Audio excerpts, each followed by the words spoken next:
شروع اللہ کے بابرکت نام سے جو بڑا مہربان نہایت رحم کرنے والا ہے۔ 12 ربیع الاول کے خاص الخاص دن درود ابراہیمی کا یہ خاص عمل، میری بات مان کر یہ چھوٹا سا عمل ضرور کرنا۔ تمہاری زندگی نہ بدل جائے تو پھر کہنا، انشاءاللہ لاکھوں میں نہیں کروڑوں میں کھیلو گے۔ محترم ناظرین، اللہ جل شانہ کا بہت بڑا احسان ہے کہ اس کی ذات پاک نے ہمیں اپنے حبیب محمد مصطفیٰ صلی اللہ علیہ وسلم کا امتی بنایا اور ہمارے دلوں کو آپ صلی اللہ علیہ وسلم کی محبت اور آپ صلی اللہ علیہ وسلم کی غلامی کا شرف بخشا۔ الحمدللہ ثم الحمدللہ کہ اللہ تعالیٰ نے ہمیں سلسلہ نسبت رسول صلی اللہ علیہ وسلم سے منسلک فرمایا۔ آپ صلی اللہ علیہ وسلم اللہ کے آخری نبی ہیں اور آپ صلی اللہ علیہ وسلم کی بدولت ہی آج ہم اور آپ سب مسلمان ہیں، اور آپ صلی اللہ علیہ وسلم ہی کی بدولت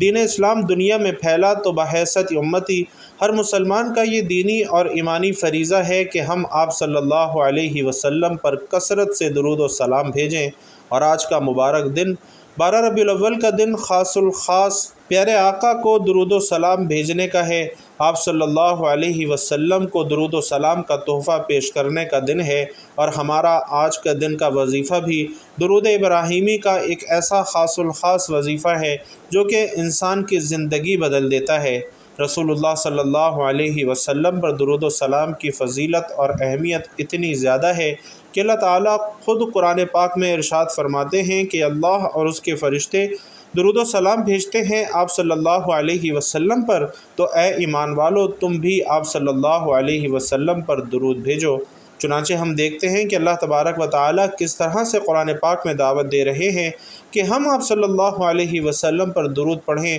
اور یہ بات ہم اور آپ اچھی طرح جانتے ہیں کہ قرآن حکیم اللہ تعالیٰ کی کتاب ہے اور ایک مکمل ہدایت ہے، اور اس میں تمام احکامات بنی نوع انسان کے لیے محفوظ کر لیے گئے ہیں، اور کہیں پر بھی فرشتوں کے حوالے سے اللہ تعالیٰ نے کوئی چیز بیان نہیں کی۔ لیکن اس آیت میں اللہ تعالیٰ نے آپ صلی اللہ علیہ وسلم کے اس مرتبہ اور منزلت کو بیان کیا ہے جو آسمانوں میں آپ صلی اللہ علیہ وسلم کو حاصل ہے۔ مسلمانوں کو جتنے بھی احکامات دیے گئے، کسی حکم پر یہ نہیں کہا کہ ہم یہ کام کرتے ہیں اس لیے یہ کام کرو، لیکن درود و سلام پڑھنا ایسا مبارک عمل ہے کہ اللہ تبارک و تعالیٰ خود فرما رہا ہے کہ میں بھی اور میرے فرشتے بھی یہ عمل کرتے ہیں، اس لیے اے ایمان والو تم بھی یہ عمل کرو۔ اللہ تبارک و تعالیٰ فرشتوں میں آپ صلی اللہ علیہ وسلم کی تعریف کرتے ہیں، اور آپ صلی اللہ علیہ وسلم پر رحمتیں بھیجتے ہیں، اور فرشتے بھی آپ صلی اللہ علیہ وسلم کی بلندی اور درجات کی دعا کرتے ہیں، اور اس کے ساتھ ہی اللہ تعالیٰ نے اہل زمین کو حکم دیا کہ وہ بھی آپ صلی اللہ علیہ وسلم پر صلاۃ و سلام بھیجیں تاکہ آپ صلی اللہ علیہ وسلم کی تعریف میں دونوں عالم متحد ہو جائیں۔ آیت بالا میں اللہ تعالیٰ اپنے محبوب صلی اللہ علیہ وسلم کی بات کر رہے ہیں، اپنے محبوب صلی اللہ علیہ وسلم کا رتبہ بتا رہے ہیں، کیونکہ محبوب کی جو شان ہے وہ اللہ رب العزت سے زیادہ کوئی نہیں جانتا۔ اسی طرح قرآن پاک میں اللہ تعالیٰ فرماتے ہیں، اے محمد صلی اللہ علیہ وسلم ہم نے آپ کے ذکر کو بلند کر دیا ہے، اے میرے محبوب میں اور میرے فرشتے آپ پر درود بھیج رہے ہیں، اور انسانوں کو بھی یہ حکم دے دیا ہے اور اپنے بندوں کو تاکید کی کہ اگر راہ راست پر رہنا چاہتے ہو اور میری محبت پانا چاہتے ہو تو اس ذکر پر آ جاؤ جو میں اور میرے فرشتے کر رہے ہیں۔ لہٰذا درود شریف پڑھنے والا ہر مسلمان اس ذکر میں شامل ہو جاتا ہے جو ذکر اللہ تعالیٰ اور ملائکہ فرما رہے ہیں۔ بے شک جتنا پیار میرا رب آپ صلی اللہ علیہ وسلم سے کرتا ہے کوئی کر ہی نہیں سکتا۔ اسی لیے اللہ تعالیٰ نے قرآن میں ہر مومن کو یہ تاکید فرما دی ہے، کیونکہ یہ ذکر میں اور میرے فرشتے کر رہے ہیں، اس لیے اے ایمان والو تم بھی اس ذکر میں شامل ہو جاؤ۔ بھائیوں اور بہنوں، درود پاک پڑھنے کے فضائل تو بے شمار ہیں جن کے بیان کے لیے یہ زندگی بھی ناکافی ہے۔ آپ جتنی نمازیں پڑھ لیں، روزے رکھ لیں، حج زکوٰۃ، تمام نیک اعمال و احکامات جو ہم کر رہے ہیں وہ سب اللہ تبارک و تعالیٰ کے لیے کر رہے ہیں۔ یہ تمام اعمال بھی اللہ تعالیٰ قبول فرمانے والا ہے، لیکن آپ صلی اللہ علیہ وسلم پر درود پاک بھیجنا ایک ایسا عمل ہے جو صرف ہونٹ ہلانے سے قبول ہو جاتا ہے۔ یہ ایسا ذکر ہے جو رد ہی نہیں ہوتا، اللہ تعالیٰ کی بارگاہ میں قبول ہوتا ہے، اور یہ وظیفہ کر کے آپ جو بھی دعا کریں گے انشاءاللہ وہ دعا بھی اللہ رب العزت کی بارگاہ میں ضرور قبول کی جائے گی۔ باقی جو بھی عبادات کی جاتی ہیں ان کے بارے میں ہم یہ نہیں کہہ سکتے کہ یہ مقبول ہیں کہ نہیں ہیں۔ اللہ تعالیٰ قرآن پاک میں فرماتا ہے کہ تم ایک نیکی کرتے ہو تو ہم تمہیں اس کا 10 گنا اجر عطا کرتے ہیں۔ تو درود شریف پڑھنا تو ایک نیکی ہے، اور اس سے بڑی نیکی کیا ہے؟ حضرت ابو ہریرہ رضی اللہ تعالیٰ عنہ سے روایت ہے کہ آپ صلی اللہ علیہ وسلم نے فرمایا کہ جس نے مجھ پر ایک مرتبہ درود بھیجا اللہ تعالیٰ اس پر 10 رحمتیں نازل فرمائے گا۔ ناظرین محترم، درود پاک دعاؤں کی قبولیت کا ذریعہ ہے۔ ہم جو بھی دعا اللہ تعالیٰ سے مانگتے ہیں تو اس سے دعا قبول ہوتی ہے۔ حضرت عمر بن خطاب رضی اللہ تعالیٰ عنہ کی روایت ہے کہ دعا اس وقت تک زمین اور آسمان کے درمیان معلق رہتی ہے جب تک اس کے ساتھ درود شریف نہ ہو۔ یہ ادب بھی ہے اور دعاؤں کی قبولیت کا ذریعہ بھی ہے۔ حضرت عبداللہ بن مسعود رضی اللہ تعالیٰ عنہ کہتے ہیں کہ میں آپ صلی اللہ علیہ وسلم کے ساتھ نماز پڑھ رہا تھا، اور حضرت ابو بکر رضی اللہ تعالیٰ عنہ اور حضرت عمر رضی اللہ تعالیٰ عنہ بھی شریک تھے۔ میں دعا کے لیے بیٹھا تو پہلے اللہ تعالیٰ کی حمد و ثنا کی، پھر آپ صلی اللہ علیہ وسلم پر درود بھیجا، اور پھر اپنے لیے دعا کی تو آپ صلی اللہ علیہ وسلم نے فرمایا اس طرح اللہ سے مانگو گے تو دیے جاؤ گے، اور یہی اصل طریقہ ہے دعا مانگنے کا۔ اس طرح دعائیں رد نہیں ہوتی اور اللہ تعالیٰ کی 10 رحمتیں نازل ہوتی ہیں۔ آپ صلی اللہ علیہ وسلم کا فرمان عالی شان ہے کہ جب تک کوئی مسلمان مجھ پر درود بھیجتا رہتا ہے اللہ تعالیٰ کے فرشتے اس وقت تک اس کے لیے دعائے رحمت کرتے رہتے ہیں۔ جہاں اللہ تعالیٰ کی 10 رحمتیں نازل ہوتی ہیں وہاں فرشتے بھی دعائے رحمت شروع کر دیتے ہیں۔ تو بھائیوں اور بہنوں، اب یہ ہم پر انحصار کرتا ہے کہ ہم درود شریف کتنا کم اور کتنا زیادہ پڑھیں۔ مسند احمد کی روایت ہے کہ آپ صلی اللہ علیہ وسلم نے فرمایا جس شخص نے آپ صلی اللہ علیہ وسلم پر ایک بار درود بھیجا اللہ اور اس کے فرشتے اس پر 70 مرتبہ دعا اور رحمت بھیجتے ہیں۔ طبرانی کی حدیث ہے کہ رسول اللہ صلی اللہ علیہ وسلم نے فرمایا کہ قیامت کے دن مجھ سے سب سے زیادہ نزدیک وہ لوگ ہوں گے جو مجھ پر سب سے زیادہ درود بھیجتے ہیں، اور درود پاک پڑھنا آپ صلی اللہ علیہ وسلم کی شفاعت حاصل کرنے کا ذریعہ ہے۔ جو ایک مرتبہ درود پاک پڑھے گا اس کے 10 گناہ معاف ہوں گے، 10 درجات بلند ہوں گے، اور اس پر 10 رحمتوں کا نزول ہوگا۔ حضرت فاطمہ رضی اللہ تعالی عنہا فرماتی ہیں کہ حضور صلی اللہ علیہ وسلم جب مسجد میں داخل ہوتے تو درود و سلام پڑھتے، یعنی آپ صلی اللہ علیہ وسلم خود اپنے لیے بھی درود پڑھتے تھے۔ اور حضرت ابی بن کعب کہتے ہیں کہ میں نے حضور صلی اللہ علیہ وسلم سے عرض کیا یا رسول اللہ، میں آپ پر کثرت سے درود بھیجتا ہوں، اپنی دعا میں سے کتنا وقت درود شریف میں لگاؤں؟ آپ صلی اللہ علیہ وسلم نے فرمایا جتنا تو چاہے۔ میں نے عرض کیا 1/4 حصہ؟ آپ صلی اللہ علیہ وسلم نے فرمایا جتنا تو چاہے، لیکن اگر اس سے زیادہ کرے تو یہ تیرے لیے اچھا ہے۔ میں نے عرض کیا آدھا وقت؟ تو آپ صلی اللہ علیہ وسلم نے فرمایا جتنا تو چاہے، لیکن اگر تو اس سے زیادہ کرے تو یہ تیرے لیے اچھا ہے۔ میں نے کہا 2/3 حصہ؟ آپ صلی اللہ علیہ وسلم نے فرمایا اگر تو زیادہ کرے تو یہ تیرے لیے اچھا ہے۔ میں نے عرض کیا کہ میں اپنی ساری دعا کا وقت درود شریف کے لیے مقرر کرتا ہوں، تو آپ صلی اللہ علیہ وسلم نے فرمایا کہ پھر یہ تیرے سارے دکھوں اور غموں کے لیے کافی ہوگا اور تیرے گناہوں کی بخشش کا باعث ہوگا۔ آپ صلی اللہ علیہ وسلم فرماتے ہیں بخیل ہے وہ شخص جس کے سامنے میرا ذکر ہو اور وہ مجھ پر درود نہ بھیجے۔ تو بھائیوں اور بہنوں، ایک پیارا اور مختصر سا درود صلی اللہ علیہ وآلہ وسلم کمنٹ باکس میں پیارے آقا کے لیے ضرور لکھ دیجئے۔ حضرت عبداللہ بن عباس رضی اللہ تعالی عنہ روایت کرتے ہیں کہ آپ صلی اللہ علیہ وسلم کا ارشاد ہے کہ جو مجھ پر درود پڑھنا بھول گیا اس نے جنت کا راستہ کھو دیا۔ اسی طرح طبرانی کی حدیث ہے کہ کسی بھی دعا اور ذکر کا اجر اتنا زیادہ نہیں ہے جتنا درود شریف کا ہے۔ حضرت عبد الرحمن بن عوف سے روایت ہے ایک روز نبی کریم صلی اللہ علیہ وسلم گھر سے نکلے، کھجوروں کے باغ میں داخل ہوئے اور آپ صلی اللہ علیہ وسلم نے بہت لمبا سجدہ کیا، حتیٰ کہ مجھے اندیشہ ہوا کہ کہیں اللہ تعالیٰ نے آپ صلی اللہ علیہ وسلم کی روح قبض کر لی ہے۔ میں رسول اللہ صلی اللہ علیہ وسلم کی طرف دیکھ ہی رہا تھا کہ آپ صلی اللہ علیہ وسلم نے سر اٹھایا اور فرمایا کیا بات ہے؟ میں نے بات بتائی تو آپ صلی اللہ علیہ وسلم نے ارشاد فرمایا کہ جبرائیل علیہ السلام نے مجھ سے کہا کہ اے محمد صلی اللہ علیہ وسلم،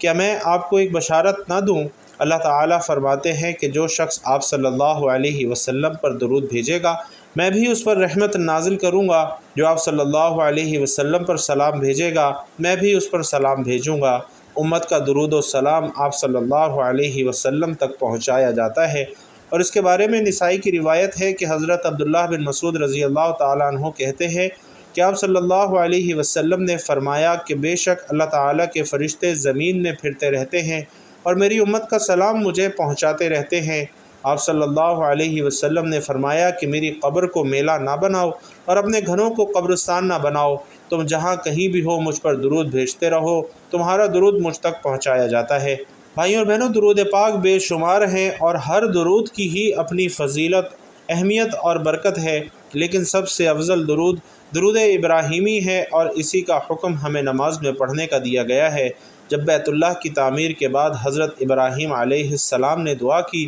تو فرمایا کہ اے میرے پروردگار، امت محمد صلی اللہ علیہ وسلم میں سے جو شخص تیرے گھر کی طرف رخ کر کے نماز پڑھے تو میری طرف سے اس کی شفاعت قبول فرما۔ اور اسی طرح آپ علیہ السلام کے خاندان نے امت مصطفیٰ صلی اللہ علیہ وسلم کے لیے دعا کی۔ تو دراصل درود ابراہیمی اسی دعا کا جواب ہے کہ جو دعا حضرت ابراہیم علیہ السلام اور ان کی آل نے حضرت محمد صلی اللہ علیہ وسلم کی امت کے لیے سلامتی اور رحمتوں کی دعا کی، تو ہم اسی سلامتی کا جواب اپنی ہر نماز میں حضرت ابراہیم علیہ السلام اور ان کی آل کے لیے دیتے ہیں۔ جب آپ صلی اللہ علیہ وسلم معراج پر تشریف لے گئے اور آپ صلی اللہ علیہ وسلم کی ملاقات سیدنا ابراہیم علیہ السلام سے ہوئی تو آپ علیہ السلام نے حضرت محمد صلی اللہ علیہ وسلم کو سلام پیش کیا اور اس کے بعد یہ بھی عرض کیا کہ آپ صلی اللہ علیہ وسلم کی امت پر بھی سلام پیش کرتا ہوں۔ تو جواب میں آپ صلی اللہ علیہ وسلم نے یہی درود ابراہیمی پڑھا۔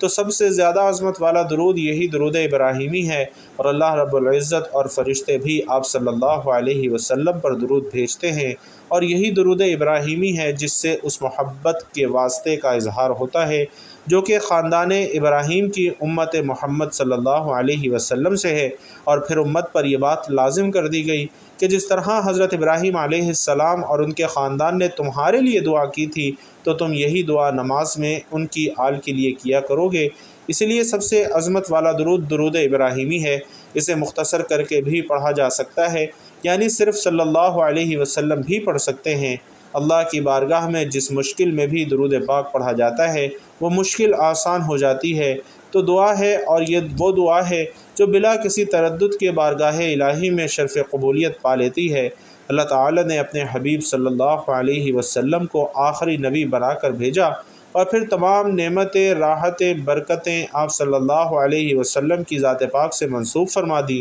لہٰذا آپ صلی اللہ علیہ وسلم پر درود و سلام بھیجنے والے کے لیے اللہ تعالیٰ نے بے شمار اجر و ثواب اور اتنی رحمتیں اور برکتیں رکھ دی ہیں کہ ان کے لیے تو یہ زندگی کافی نہیں ہے جو ہمیں ایک درود پاک پڑھنے سے حاصل ہو سکتی ہیں اور تمام عمر کی عبادت کے مقابلے میں مل سکتی ہیں۔ عبادات کے ساتھ درود شریف کا تحفہ امت محمد صلی اللہ علیہ وسلم کو عطا کر دیا گیا کہ درود پڑھتے رہو، نیکیاں کماتے رہو اور میرے محبوب صلی اللہ علیہ وسلم کے نزدیک آتے رہو اور جنت کے نزدیک تر ہوتے چلے جاؤ۔ اگر ہم درود پاک پڑھنے کا مقصد اور مطلب سمجھ لیں تو ہمیں اندازہ ہوگا کہ درود پاک اپنے اندر کتنی برکات اور تاثیر رکھتا ہے۔ جب ہم درود پاک پڑھتے ہیں تو ہمیں اللہ تعالیٰ کی سنت پر عمل کرنے کا موقع ملتا ہے، اور اس میں کوئی شک نہیں کہ رسول علیہ الصلاۃ والسلام کا رتبہ بہت بلند ہے، اور اللہ تعالیٰ نے رہتی دنیا تک آپ صلی اللہ علیہ وسلم کا نام اور رتبہ بلند کر دیا ہے، اور آسمانوں اور زمین پر آپ صلی اللہ علیہ وسلم پر درود بھیجنے والی مخلوقات کتنی ہیں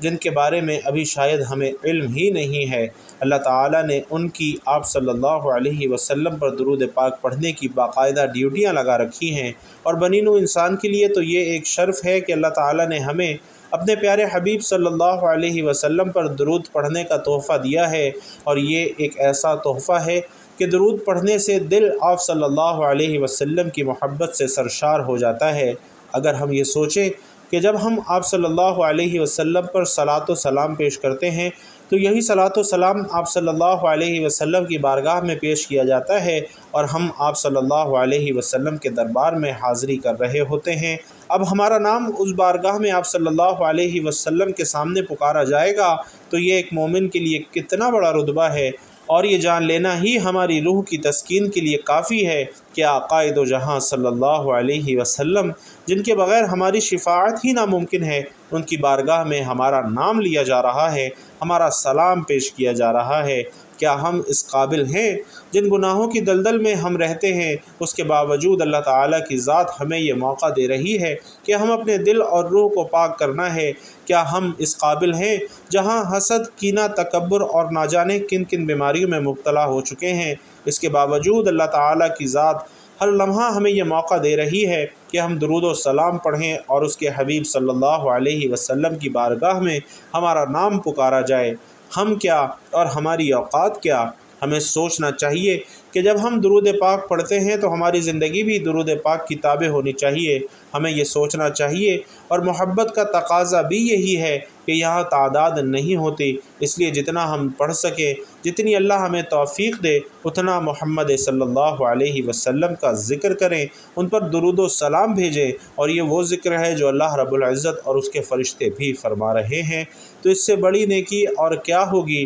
اور یہ وہ نیکی ہے جس پر آپ پابند نہیں، ہر وقت چلتے پھرتے اٹھتے بیٹھتے نیکی کریں۔ اللہ تعالیٰ اپنے بندوں پر اور خصوصاً امت محمدی صلی اللہ علیہ وسلم پر اتنا مہربان ہے کہ اللہ تعالیٰ نے آپ صلی اللہ علیہ وسلم کی امت آپ صلی اللہ علیہ وسلم کے حوالے کر دی۔ آپ صلی اللہ علیہ وسلم اپنی امت کے لیے کتنا رویا کرتے تھے، کتنا پریشان رہتے تھے، تو ہمیں آپ صلی اللہ علیہ وسلم کی محبت کا کچھ حق تو ادا کرنا پڑے گا، اپنی روح کو پاک صاف کرنا پڑے گا اور اپنی زندگیوں کو اس درود پاک کے تابع کرنا پڑے گا، تاکہ اس دنیا سے ہم آپ صلی اللہ علیہ وسلم کی محبت میں جائیں، اور جب فرشتے ہم سے پوچھیں تو ہمارے پاس اور کچھ ہو یا نہ ہو، آپ صلی اللہ علیہ وسلم کا سہارا ہو، اور بروز محشر آپ صلی اللہ علیہ وسلم کے سامنے ہم کھڑے ہو سکیں، جن پر اللہ تعالیٰ نے ہماری شفاعت لازم کر دی ہے، اور ہم کم از کم اس شفاعت کے حقدار ہی بن جائیں۔ اور جس نے اپنی زندگی سنوار لی،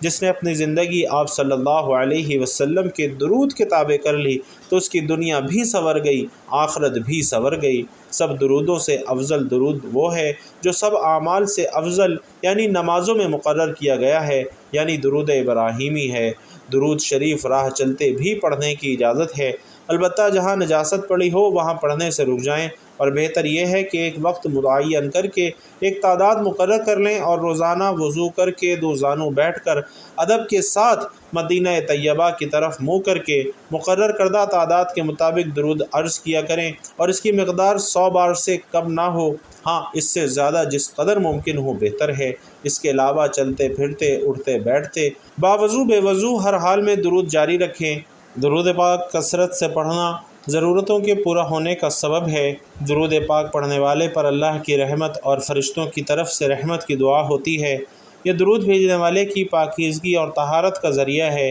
موت سے پہلے جنت کی بشارت کا ذریعہ ہے، قیامت کی ہولناکیوں سے بچنے کا ذریعہ ہے۔ آپ صلی اللہ علیہ وسلم پر درود اور سلام بھیجنے والے کا رسول اللہ صلی اللہ علیہ وسلم جواب دیتے ہیں۔ اس طرح درود شریف آپ صلی اللہ علیہ وسلم کے جواب کا سبب بنتا ہے، بھولی ہوئی چیز کے یاد دلانے کا سبب ہے۔ درود پاک پڑھنا مجلس کے اچھے ہونے کا سبب ہے، اور قیامت میں درود شریف پڑھنے والوں کے لیے حسرت اور ندامت سے چھٹکارے کا ذریعہ ہے۔ درود پاک پڑھنے والے کے لیے محتاجی اور فقیری سے چھٹکارا ہے۔ رسول اللہ صلی اللہ علیہ وسلم کا نام مبارک آنے پر درود پاک پڑھنے والا بخیل کہلائے جانے سے محفوظ ہو جاتا ہے، اور آپ صلی اللہ علیہ وسلم کا نام مبارک آنے پر درود شریف نہ پڑھنے پر جو وعید آئی ہے اس وعید سے نجات حاصل ہو جاتی ہے۔ تو بھائیوں اور بہنوں، 12 ربیع الاول کے دن آپ نے کسی بھی نماز کے بعد، اور اگر ہو سکے تو عصر کی نماز کے بعد، کیونکہ عصر کی نماز کا وقت زیادہ قبولیت کا وقت ہوتا ہے، زیادہ مبارک وقت ہوتا ہے، تو 12 ربیع الاول کے دن عصر کی نماز کے بعد آپ نے کم سے کم 100 مرتبہ درود ابراہیمی کا یہ عمل ضرور کرنا ہے کہ 100 مرتبہ درود ابراہیمی پڑھنا ہے اور پیارے آقا کو ہدیہ کر دینا ہے۔ اللہ تبارک و تعالی انشاءاللہ آپ کا یہ عمل ضرور قبول فرمائیں گے، اور آپ کو اور آپ کی نسلوں کو رنگ دیں گے۔ اللہ رب العزت سے دعا ہے کہ 12 ربیع الاول کی قبولیت والی ساعتوں سے ہم سب کو مستفید ہونے کی توفیق نصیب فرمائے۔ میرا سنانا اور آپ کا سننا اپنی بارگاہ میں قبول و منظور فرمائے، آمین یا رب العالمین۔ اور بھائیوں اور بہنوں، آخر میں پھر گزارش کروں گا کہ ایک پیارا اور مختصر سا درود صلی اللہ علیہ وآلہ وسلم پیارے آقا کے لیے آج کے دن کی مناسبت سے ضرور تحفتاً لکھتے جائیں۔ اللہ تبارک و تعالی آپ سب کا حامی و ناصر ہو، آمین یا رب العالمین۔